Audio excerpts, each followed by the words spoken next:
সপ্তম দফা অর্থাৎ শেষ দফার ভোটকে ঘিরেই বরানগরে চলছিল বচসা। হঠাৎই সিপিআইএম প্রার্থী তন্ময় ভট্টাচার্যের গায়ে হাত। প্রথমে প্রার্থীকে ঘিরে ধরে বিক্ষোভ তৃণমূলের, আর তারপরে সজোরে ধাক্কা সিপিআইএম প্রার্থীকে। আমরা দেখে নেব সেই ছবি সরাসরি।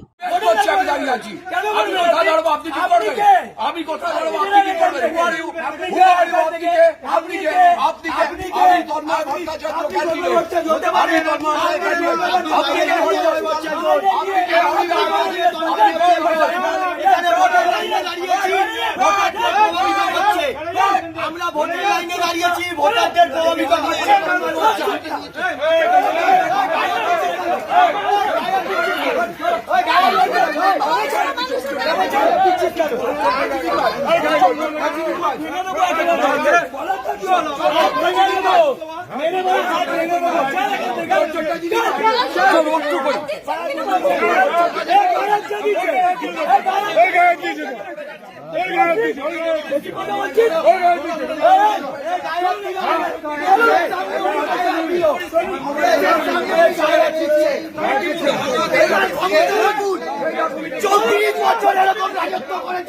এখনো চলছে।